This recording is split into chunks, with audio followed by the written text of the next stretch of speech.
ವೀಕ್ಷಕರೇ ನಮಸ್ಕಾರ. ಬಂಗಾಳಕ್ಕೆ ಈಗ ಹೊಸ ಬಾಸ್ ಸಿಕ್ಕಿದ್ದಾರೆ. ಮಮತಾ ಬ್ಯಾನರ್ಜಿ ಅವರ 15 ವರ್ಷಗಳ ದುರಾಡಳಿತಕ್ಕೆ ಬ್ರೇಕ್ ಹಾಕಿರ್ತಕ್ಕಂಥ ಬಿಜೆಪಿ ಈಗ ಹೊಸ ಅಧ್ಯಾಯ ಆರಂಭ ಮಾಡಿದೆ.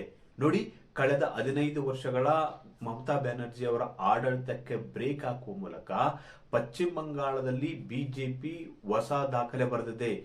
207 ಸ್ಥಾನಗಳನ್ನು ಗೆಲ್ಲುವ ಮೂಲಕ ಪ್ರಚಂಡವಾದ ವಿಜಯ, ಅದ್ಭುತವಾದ ವಿಜಯವನ್ನು ಸಾಧಿಸುವ ಮೂಲಕ ಮೊಟ್ಟ ಮೊದಲ ಬಾರಿಗೆ ಬಿಜೆಪಿ ಸರ್ಕಾರ ರಚನೆ ಮಾಡುವುದಕ್ಕೆ ಮುಂದಾಗಿದೆ. ಅಷ್ಟೇ ಅಲ್ಲ, ಪಶ್ಚಿಮ ಬಂಗಾಳದ ಬಿಜೆಪಿಯ ಮೊದಲ ಸಿಎಂ ಆಗಿ ಸುವೇಂದು ಅಧಿಕಾರಿ ಆಯ್ಕೆಯಾಗಿದ್ದಾರೆ. ಬಹುತೇಕ ಇವತ್ತು ಪ್ರಮಾಣ ವಚನ ಸ್ವೀಕರಿಸಲಿದ್ದಾರೆ ಸುವೇಂದು ಅಧಿಕಾರಿ, ಬಿಜೆಪಿಯ ಪಶ್ಚಿಮ ಬಂಗಾಳದ ಮೊದಲ ಮುಖ್ಯಮಂತ್ರಿಯಾಗಿ. ನೋಡಿ, ಇಲ್ಲಿ ವಿಶೇಷವಾಗಿ ಗಮನಿಸಬೇಕಾದ ಅಂಶ ಏನಪ್ಪಾ ಅಂದ್ರೆ, ಪಶ್ಚಿಮ ಬಂಗಾಳದಲ್ಲಿ ಬಿಜೆಪಿಯನ್ನು ಅಧಿಕಾರಕ್ಕೆ ತರುವುದಕ್ಕೆ ಸುವೇಂದು ಅಧಿಕಾರಿಯವರ ಪಾತ್ರ ಕೂಡ ಪ್ರಮುಖವಾಗಿದೆ, ಮಹತ್ವದಾಗಿದೆ. ಪ್ರಧಾನಿ ನರೇಂದ್ರ ಮೋದಿ, ಕೇಂದ್ರ ಗೃಹ ಸಚಿವರಾದ ಅಮಿತ್ ಶಾ ಅವರು ಅಷ್ಟೇ ಮಹತ್ವ ಅಧಿಕಾರಿಯದ್ದು ಕೂಡ ಆಗಿದೆ. ಇಲ್ಲಿ ಇನ್ನೊಂದು ವಿಶೇಷವಾಗಿ ಗಮನಿಸಬೇಕಾದ ಅಂಶ ಏನಪ್ಪಾ ಅಂದ್ರೆ, ಬಿಜೆಪಿ ಕಾಂಗ್ರೆಸ್ನಿಂದ ಬಂದ ನಾಯಕರಿಗೆ ಸಿಎಂ ಪಟ್ಟ ಕಟ್ಟುವುದ್ಯಾಕೆ ಎಂಬ ಕುತೂಹಲದ ಪ್ರಶ್ನೆ ಕೂಡ ಇಲ್ಲಿ ಕಾಡ್ತಿದೆ. ನೋಡಿ, ದೇಶದಲ್ಲಿ ಇಬ್ಬರು ಕಾಂಗ್ರೆಸ್ ನಾಯಕರಿಗೆ ಬಿಜೆಪಿ ಸಿಎಂ ಪಟ್ಟ ಕಟ್ಟಿದೆ. ಬಿಜೆಪಿ ನಾಯಕರನ್ನು ಬಿಟ್ಟು ಕಾಂಗ್ರೆಸ್ನಿಂದ ಬಂದಂತ ನಾಯಕರಿಗೆ ಸಿಎಂ ಪಟ್ಟ ಕಟ್ಟಿದೆ. ಹಾಗಾದ್ರೆ ಬಿಜೆಪಿ ಹೈಕಮಾಂಡ್ ತೀರ್ಮಾನದ ಹಿಂದಿನ ಮರ್ಮವಾದ್ರು ಏನು? ವೀಕ್ಷಕರು ನೋಡಿ, ಪಶ್ಚಿಮ ಬಂಗಾಳದ ನೂತನ ಸಿಎಂ ಆಗಿ ಸುವೇಂದು ಅಧಿಕಾರಿ ಅವರು ಆಯ್ಕೆಯಾಗಿದ್ದಾರೆ. ಬಿಜೆಪಿ ಶಾಸಕಾಂಗ ಪಕ್ಷದ ನಾಯಕರನ್ನಾಗಿ ಕೇಂದ್ರ ಗೃಹ ಸಚಿವರಾದ ಅಮಿತ್ ಶಾ ಅವರು ನಿನ್ನೆ ಘೋಷಣೆ ಮಾಡಿದ್ದಾರೆ. ಬಹುತೇಕ ಇವತ್ತು ಪಶ್ಚಿಮ ಬಂಗಾಳದ ನೂತನ ಬಿಜೆಪಿ ಮುಖ್ಯಮಂತ್ರಿಯಾಗಿ ಪ್ರಮಾಣ ವಚನ ಸ್ವೀಕರಿಸಲಿದ್ದಾರೆ. ಈ ಮೂಲಕ ಅವರು ಒಂದು ದಾಖಲೆಯನ್ನು ಬರೀತಾರೆ. ಏನಪ್ಪಾ ಅಂದ್ರೆ, ಇಲ್ಲಿವರೆಗೂ ಕೂಡ ಕಳೆದ 70 ವರ್ಷಗಳಲ್ಲೂ ಕೂಡ ಬಿಜೆಪಿ ಅಲ್ಲಿ ಅಧಿಕಾರದಲ್ಲಿರಲಿಲ್ಲ. ಮೊದಲ ಬಾರಿಗೆ ಬಿಜೆಪಿ ಅಧಿಕಾರ ಹಿಡಿತಿದೆ. ಸುವೇಂದು ಅಧಿಕಾರಿ ಮೂಲತಃ ಬಿಜೆಪಿ ನಾಯಕರಲ್ಲ, ಮೂಲತಃ ಇವರು ಕಾಂಗ್ರೆಸ್ ನಾಯಕರು.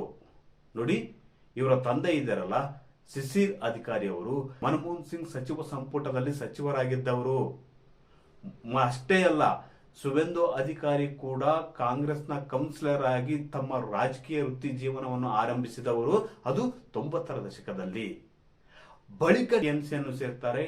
ಟಿಎಂಸಿಯಲ್ಲಿ ಉಂಟಾದ ಬಿಕ್ಕಟ್ಟಿನಿಂದಾಗಿ 2020ರಲ್ಲಿ ಬಿಜೆಪಿಗೆ ಬರ್ತಾರೆ ಸುವೇಂದು ಅಧಿಕಾರಿ. ನೋಡಿ, ಮಮತಾ ಬ್ಯಾನರ್ಜಿ ಅವರು ತಮ್ಮ ಉತ್ತರಾಧಿಕಾರಿಯನ್ನಾಗಿ ಅವರ ಅಣ್ಣನ ಮಗ ಅಭಿಷೇಕ್ ಬ್ಯಾನರ್ಜಿ ಅವರನ್ನು ನೇಮಕ ಮಾಡಿದಾಗ ಅಲ್ಲಿ ಸುವೇಂದು ಅಧಿಕಾರಿ ಮತ್ತು ಟಿಎಂಸಿ ನಾಯಕರ ನಡುವೆ ಬಿಕ್ಕಟ್ಟು ಏರ್ಪಡುತ್ತೆ. ಯಾಕಂದ್ರೆ ಸುವೇಂದು ಅಧಿಕಾರಿ ತುಂಬಾ ಮಹತ್ವಾಕಾಂಕ್ಷಿ ನಾಯಕ. ಟಿಎಂಸಿಯನ್ನು ತಾವೇ ಮುನ್ನಡೆಸಬೇಕು, ಮುಂದಿನ ದೊಡ್ಡ ನಾಯಕ, ದೊಡ್ಡ ಲೀಡರ್. ಅದೇ ರೀತಿ ಸಿಎಂ ಆಕಾಂಕ್ಷೆಯನ್ನು ಹೊಂದಿರತಕ್ಕಂಥವರು ಸುವೇಂದು ಅಧಿಕಾರಿ. ಆದ್ರೆ ಈ ಆಕಾಂಕ್ಷೆ ಮತ್ತು ಟಿಎಂಸಿ ನಾಯಕರ ನಡುವೆ ತಿಕ್ಕಾಟಕ್ಕೆ ಕಾರಣವಾಗುತ್ತೆ.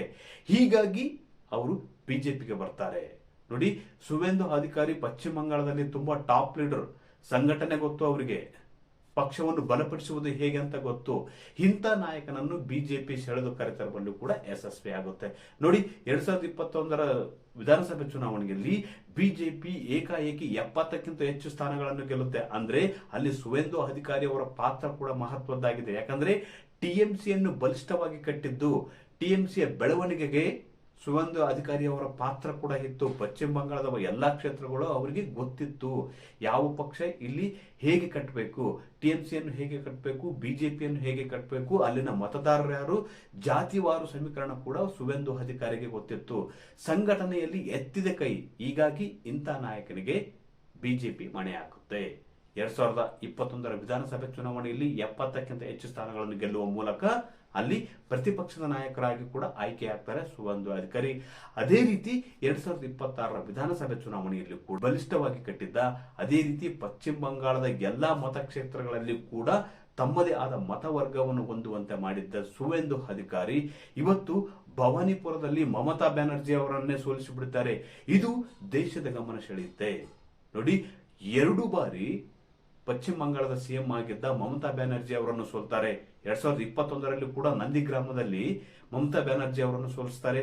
ಅದೇ ರೀತಿ ಇಂದು ಭವಾನಿಪುರದಲ್ಲಿ ಕೂಡ ಮಮತಾ ಬ್ಯಾನರ್ಜಿ ಅವರನ್ನು ಸೋಲಿಸಿದ್ದಾರೆ. ಮುಖ್ಯವಾಗಿ ಬಿಜೆಪಿ ಇಲ್ಲಿ ಕಾಂಗ್ರೆಸ್ ನಾಯಕರಿಗೆ ಸಿಎಂ ಪಟ್ಟ ಕಟ್ಟುವುದಕ್ಕೆ ಕಾರಣ ಏನಪ್ಪ ಅಂದ್ರೆ ಅವರ ವರ್ಚಸ್ಸು. ಮೊದಲ ಕಾರಣ ಏನಪ್ಪ ಅಂದ್ರೆ ಅವರ ವರ್ಚಸ್ಸು ಮತ್ತು ಅವರು ಹೊಂದಿರತಕ್ಕಂತ ಅಭಿಮಾನಿಗಳ ಪಡೆ, ರಾಜ್ಯಾದ್ಯಂತ ಅಭಿಮಾನಿಗಳ ಪಡೆ ಮತ್ತು ಸಂಘಟನಾ ಶೈಲಿ. ನೋಡಿ, ಇವತ್ತು ದೇಶದಲ್ಲಿ ಇಬ್ಬರು ಕಾಂಗ್ರೆಸ್ ನಾಯಕರಿಗೆ ಬಿಜೆಪಿ ಪಟ್ಟ ಕಟ್ಟಿದೆ. ಅಸ್ಸಾಂನಲ್ಲಿ ಹೇಮಂತ್ ಬಿಶ್ವ ಶರ್ಮಾ, ಅದೇ ರೀತಿ ಪಶ್ಚಿಮ ಬಂಗಾಳದಲ್ಲಿ ಸುವೇಂದು ಅಧಿಕಾರಿಗೆ ಕೂಡ ಪಟ್ಟ ಕಟ್ಟಿದೆ. ಮೂಲತಃ ಕಾಂಗ್ರೆಸ್ ನಾಯಕರು, ನಂತರ ಟಿಎಂಸಿ ಸೇರ್ತಾರೆ, ಬಳಿಕ ಬಿಜೆಪಿಗೆ ಬಂದು ಸಿಎಂ ಆಗ್ತಾರಂದ್ರೆ ಕೂಡ ಇದು ಅಚ್ಚರಿ ಪಡಬೇಕಾದಂತದ್ದೇ.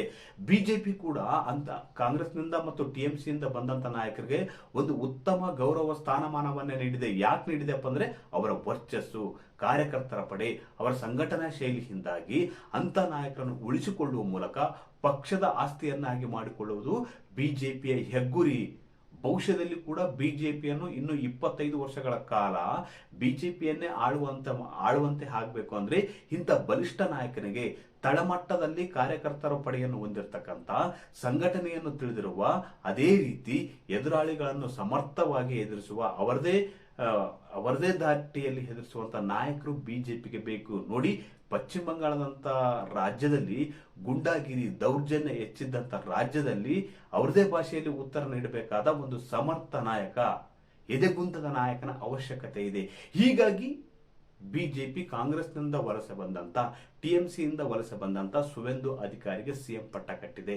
ಅಷ್ಟೇ ಅಲ್ಲ, ಅಸ್ಸಾಂನಲ್ಲಿ ಹೇಮಂತ ಬಿಶ್ವ ಶರ್ಮಾಗೂ ಕೂಡ ಸಿಎಂ ಪಟ್ಟ ಕಟ್ಟಿದೆ ಬಿಜೆಪಿ. ಯಾಕಂದ್ರೆ ಅಲ್ಲಿ ಕಾಂಗ್ರೆಸ್ನಿಂದ ಉಂಟಾದ ಬಿಕ್ಕಟ್ಟಿನಿಂದಾಗಿ ಹೇಮಂತ್ ಬಿಶ್ವ ಶರ್ಮಾ ಅವರು ಬಿಜೆಪಿಗೆ ಬಂದರು. ಹೇಮಂತ್ ಬಿಶ್ವ ಶರ್ಮಾ ಕೂಡ ಸಮರ್ಥ ನಾಯಕರು. ಅಸ್ಸಾಂನಂತ ಗಡಿ ರಾಜ್ಯದಲ್ಲಿ ಕೂಡ ಬಿಜೆಪಿಯನ್ನು ಒಂದು ಸುಸ್ಥಿತಿಯಲ್ಲಿ ಬಿಜೆಪಿಯನ್ನು ಕಟ್ಟಿದ್ದಾರೆ. ಅಷ್ಟೇ ಅಲ್ಲ, ಅವರು ಒಂದು ದೈತ್ಯ ಶಕ್ತಿಯಾಗಿ ಬೆಳೆದಿದ್ದಾರೆ ಮತ್ತು ಪಕ್ಷಕ್ಕೆ ಕೂಡ ಬಹುದೊಡ್ಡ ಆಸ್ತಿಯಾಗಿದ್ದಾರೆ. ಈ ಹಿನ್ನೆಲೆಯಲ್ಲಿ ಬಿಜೆಪಿ ಸಿಎಂ ಪಟ್ಟ ಕಟ್ಟಿದೆ. ಅಷ್ಟೇ ಅಲ್ಲ, ಇನ್ನೊಂದು ಅಂಶ ಕೂಡ ಇದೆ. ಯಾಕೆ ಕಾಂಗ್ರೆಸ್ನಿಂದ ಬಂದಂತ ನಾಯಕರಿಗೆ ಬಿಜೆಪಿ ಸಿಎಂ ಪಟ್ಟ ಕಟ್ಟುತ್ತೆ ಅಂದ್ರೆ, ನೋಡಿ, ಒಂದು ವೇಳೆ ಕಾಂಗ್ರೆಸ್ನಿಂದ ಬಿಜೆಪಿ ಪಕ್ಷಕ್ಕೆ ಬಂದ್ರೆ ಯಾವುದೇ ಸ್ಥಾನಮಾನ ನೀಡದೇ ಇದ್ರೆ ಸಂದೇಶ ರವಾನೆಯಾಗುತ್ತೆ ರಾಜಕಾರಣದಲ್ಲಿ. ಈ ಒಂದು ಕೆಟ್ಟ ಸಂದೇಶವನ್ನು ಒತ್ತುಕೊಳ್ಳುವುದಕ್ಕೆ ಬಿಜೆಪಿ ನಾಯಕರು ರೆಡಿ ಇಲ್ಲ. ಯಾಕಂದ್ರೆ ಬೇರೆ ಪಕ್ಷದಿಂದ ಬಿಜೆಪಿಗೆ ಬಂದ್ರು ಕೂಡ ಇಲ್ಲಿ ಕೂಡ ಅನ್ಯಾಯ ಮಾಡ್ತಾರೆ, ವಂಚನೆ ಮಾಡ್ತಾರೆ, ಮೋಸ ಮಾಡ್ತಾರೆ, ಯಾವುದೇ ತರಹದ ಒಂದು ಹುದ್ದೆಗಳನ್ನು ನೀಡದೆ ದ್ರೋಹ ಮಾಡ್ತಾರೆ ಎಂಬ ಸಂದೇಶವನ್ನು ಒತ್ತುಕೊಳ್ಳುವುದಕ್ಕೆ ಬಿಜೆಪಿ ಸಿದ್ಧವಿಲ್ಲ. ಹೀಗಾಗಿ ಅಲ್ಲಿಂದ ಬಂದಂತ ಬಲಿಷ್ಠ ಸಮರ್ಥ ಸಂಘಟಕರಿಗೆ ಬಿಜೆಪಿ ಸಿಎಂ ಹುದ್ದೆ ನೀಡುವ ಮೂಲಕ ಒಂದು ವಿಶ್ವಾಸವನ್ನು ಸೃಷ್ಟಿ ಮಾಡ್ತಿದೆ ದೇಶಾದ್ಯಂತ. ನೋಡಿ, ನಮ್ಮ ಪಾರ್ಟಿಗೆ ಬಂದ್ರೆ ಯಾವುದೇ ಕಾರಣಕ್ಕೂ ನಾವು ನಿಮ್ಮನ್ನು ಕೈ ಬಿಡುವುದಿಲ್ಲ. ನಿಮ್ಮ ಸಾಮರ್ಥ್ಯ, ನಿಮ್ಮ ಸಂಘಟನೆ, ನಿಮ್ಮ ಶಕ್ತಿ ಮತ್ತು ನಿಮ್ಮ ಕಾರ್ಯಕರ್ತರ ಪಡೆ ಆಧಾರದ ಮೇಲೆ ಪಕ್ಷವನ್ನು ಹೇಗೆ ಸಂಘಟಿಸ್ತೀರಿ, ಹೇಗೆ ಅಧಿಕಾರಕ್ಕೆ ತರ್ತೀರಿ ಎಂಬುದರ ಮೇಲೆ ನಾವು ನಿಮಗೆ ಸ್ಥಾನಮಾನವನ್ನು ನೀಡ್ತೇವೆ ಎಂಬ ಸಂದೇಶವನ್ನು ಇವತ್ತು ಬಿಜೆಪಿ ಕಳಿಸ್ತಿದೆ. ಪಶ್ಚಿಮ ಬಂಗಾಳದಲ್ಲಿ ಸುವೇಂದು ಅಧಿಕಾರಿ ಮೂಲತಃ ಕಾಂಗ್ರೆಸ್ನವರು, ಹೇಮಂತ್ ಬಿಶ್ವ ಶರ್ಮಾ ಮೂಲತಃ ಕಾಂಗ್ರೆಸ್ನವರು, ಅದೇ ರೀತಿ ಮಹಾರಾಷ್ಟ್ರದಲ್ಲಿ ಏಕನಾಥ್ ಶಿಂದೆ ಅವರು ಕೂಡ ಮೂಲತಃ ಶಿವಸೇನೆಯವರು. ಈ ಮೂವರು ನಾಯಕರಿಗೆ ಸಿಎಂ ಪಟ್ಟವನ್ನು ಕಟ್ಟಿದೆ.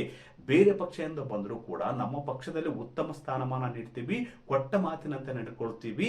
ಅದು ನಿಮ್ಮ ಕರ್ತವ್ಯ ಏನಪ್ಪ ಅಂದ್ರೆ ಪಕ್ಷವನ್ನು ಅಧಿಕಾರಕ್ಕೆ ತರಬೇಕು. ಈ ಮೂಲಕ ಆಯಾ ರಾಜ್ಯದಲ್ಲಿ ಬಿಜೆಪಿಯನ್ನು ಸಂಘಟಿಸುವುದು, ಭವಿಷ್ಯದಲ್ಲಿ ಅಧಿಕಾರದಲ್ಲಿ ಇರುವಂತೆ ನೋಡಿಕೊಳ್ಳುವುದು ನಿಮ್ಮ ಕರ್ತವ್ಯ. ಹೀಗಾಗಿ ನಿಮ್ಮ ಶಕ್ತಿ, ಸಾಮರ್ಥ್ಯ, ಸಂಘಟನಾ ಸಾಮರ್ಥ್ಯದ ಮೇಲೆ ನಮ್ಮ ವಿಶ್ವಾಸವಿದೆ. ಹೀಗಾಗಿ ಯಾವುದೇ ಮಾತನ್ನು, ನಾವು ಕೊಟ್ಟ ಮಾತನ್ನು ತಪ್ಪುವುದಿಲ್ಲ, ನಿಮಗೆ ಸಿಎಂ ಹುದ್ದೆ ನೀಡ್ತೀವಿ ಎಂಬ ಸಂದೇಶವನ್ನು ಇಡೀ ದೇಶಕ್ಕೆ ಸಾರ್ತಿದೆ ಬಿಜೆಪಿ. ಒಟ್ಟಾರೆಯಾಗಿ ಬಿಜೆಪಿ ಈಗ ಪಶ್ಚಿಮ ಬಂಗಾಳದಲ್ಲಿ ಹೊಸ ಅಧ್ಯಾಯ ಬರೆದಿದೆ. ಅದು ಸುವೇಂದು ಅಧಿಕಾರಿ ಅವರ ಪಾತ್ರ ಕೂಡ ಮಹತ್ವದಾಗಿದೆ. ಅವರ ಆಕ್ರಮಣಕಾರಿ ಶೈಲಿ, ಅದೇ ರೀತಿ ಅವರ ಹೋರಾಟದ ನೀತಿ ನಿಲುವುಗಳು ಮತ್ತು ಟಿಎಂಸಿಯನ್ನು ಎದುರಿಸಿದ ಬಗ್ಗೆ. ಯಾಕಂದ್ರೆ ಟಿಎಂಸಿ ತಂತ್ರಗಾರಿಕೆ ಏನು, ಅದರ ರಣತಂತ್ರವೇನು, ಅದರನ್ನು ಬುಡಮೇಲು ಮಾಡಬೇಕಾದ್ರೆ ಏನು ಮಾಡಬೇಕು ಎಂಬುದು ವಿಷಯ ಕೂಡ ಸುವೇಂದು ಅಧಿಕಾರಿ ಅವರಿಗೆ ಗೊತ್ತಿತ್ತು. ಯಾಕಂದ್ರೆ ಅವರು ಮೂಲತಃ ಕಾಂಗ್ರೆಸ್ನವರಾಗಿದ್ರು ಕೂಡ ಬಳಿಕ ಟಿಎಂಸಿಗೆ ಬಂದವರು, ನಂತರ ಬಿಜೆಪಿಗೆ ಬಂದವರು. ಹೀಗಾಗಿ ಬಿಜೆಪಿಯನ್ನು ಪಶ್ಚಿಮ ಬಂಗಾಳದಲ್ಲಿ ಬಲಪಡಿಸುವುದಕ್ಕೆ ಇದು ಒಂದು ಅಂಶ ಕೂಡ ದೊಡ್ಡ ಮಟ್ಟಿಗಿನ ಕಾರಣವಾಯಿತು. ವೀಕ್ಷಕರೇ, ನೋಡಿ, ಈ ಮಾಹಿತಿ ನಿಮಗೆ ಇಷ್ಟವಾದಲ್ಲಿ ವಿಡಿಯೋ ಶೇರ್ ಮಾಡಿ, ಲೈಕ್ ಮಾಡಿ, ಕಮೆಂಟ್ ಮಾಡಿ.